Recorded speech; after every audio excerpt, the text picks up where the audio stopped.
Hi ladies, it's Dr. Scherbel, and I want to take a moment today to talk about an interesting topic you never really thought about before, but globally I would say the term mucous membranes. And by using that term mucous membranes, I'm using a medical term to talk about a type of tissue, a type of skin, and that's the inside of your mouth. A mucous membrane is also the inside of your vagina. So a lot of times in my office when I'm talking to women about things that can happen in their vagina and the mucous membrane, I also correlate that to things that can happen in the mouth. So if you can imagine, you probably never thought about it too much, but these have similar properties. The inside of your mouth is soft and sensitive and thin skin, and so is the inside of your vagina. So they have similar properties, mucous membranes. And we give medicines through them all the time. So I'll give a lot of medicines, a lot of hormone medicines, and other types of medicines that you can dissolve it in your mucous membranes. You dissolve it in your cheek or you dissolve it on your tongue and let the medicine absorb through your skin. I also utilize the vagina to absorb medicine. So sometimes I'll put different formulations of hormones in the vagina and let it absorb through the mucous membranes. There's suppositories and things like that. So this is the common route of medication absorption that doctors use. But you can have this idea that these two things are connected. So sometimes, for example, a patient will come in, maybe she has a condition that's very rare and sad, but it's called lichen planus. And that means she's got chronic sores and ulcers in her vagina. It's a very upsetting diagnosis. It's a chronic problem, but I'm always asking those patients, do you have a history of having sores in your mouth? Because if you have issues with your mucous membranes of your mouth, you often have issues with mucous membranes of your vagina. So I get lots of patients that find me because I've been for years trying to search for an answer, what's going on with their vagina. And if we take a really good history, if we ask about mouth issues, sometimes we can get to the answer. So what I want to talk to you guys about today is the mucous membranes in relation to hormones. And so specifically, I'm going to talk about menopause, but also pregnancy. So the loss of estradiol, or the loss of estrogen is how I should say it, causes us to go through atrophy. Our tissues go through atrophy. Our whole body starts to become atrophic, but I'd say to a patient who doesn't understand that word, we start to wither up. We go through menopause around 51 and we start to get dried out. Withered up is the term I use, but the medical term is atrophy. So if you've watched my videos, you kind of know what I mean by this. We're just starting to slowly wither up. So as our skin gets thin and dry, and our hair gets thin and dry, our vagina gets thin and dry. So many women are coming in complaining that sex really hurts because the skin is so much drier and thinner, and they can't seem to get their moisture because they've lost their estrogen because their ovaries aren't working. But there's this whole other mucous membrane that I think about a lot, actually, because I come from a long line of dentists, actually. So my grandfather was a dentist and his father was a dentist, and my brother is an excellent dentist. If anybody needs a root canal, please send me a message and I'll give you the best dentist in the Midwest.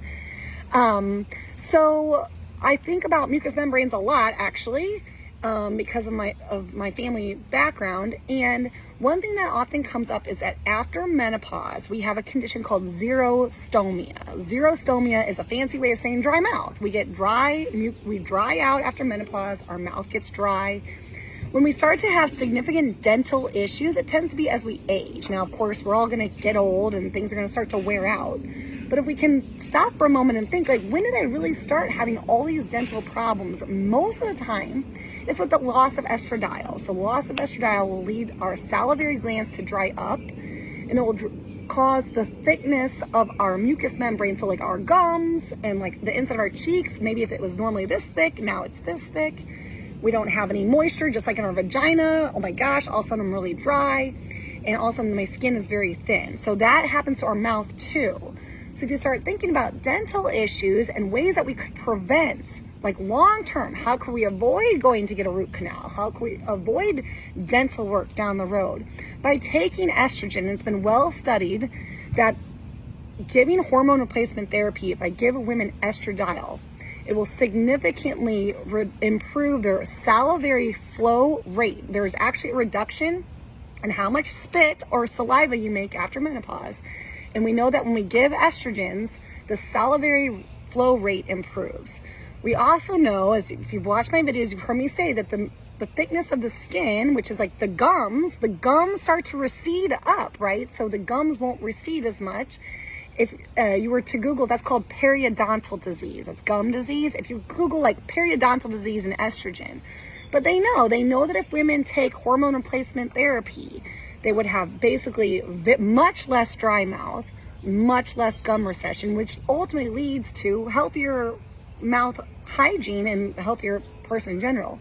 The other thing I want to mention about it is inside our mouth are also our teeth, and our teeth are bones. And so we have all these bone issues. We have all these teeth issues. We develop infections. Our bones start cracking because their teeth are bones. So again, another reason to take estrogen, besides just like our mouth is getting dry and the mucous membranes are receding and I'm getting all these issues with that. But literally, I just want to keep my bones, which are my teeth, very strong. I don't want them to break and end up in a dentist's office needing all these unnecessary procedures, which there are great dentists that can fix them, but we're going for prevention. An example of when a woman might see this when she's not postmenopausal would be in pregnancy. So we know that our gums are really sensitive in pregnancy in general. But when a woman is lactating, she often has very sensitive gums. And if she lactates for a long time, she can have significant dry mouth and significantly gum disease. So that might be an example of when, if you're not in your 50s or 60s, but you might have noticed something like that. So I want to emphasize that there's no indication by the FDA that if they give you estrogen, that it's not indicated for xerostomia or dry mouth. But it certainly improves the symptoms of dry mouth and xerostomia, and it certainly keeps your bones, which are your teeth, strong and keeps them from getting weaker. So I want us all to think about how estrogen affects all surfaces of our bodies. So I'm going to periodically try to give you different organ systems to think about. And as the daughter from a long line of dentists, I just want to mention this, that it really can prevent a lot of mouth problems, gum problems, teeth problems, if we take some hormones at menopause to prevent dry mouth and to prevent gum recession. I'm Dr. Scherbel. I have all these interesting things that I think about all the time. If there's anything in particular you want me to talk about, just send us a little message and I'll get to it at some point. And I hope that everyone's doing well.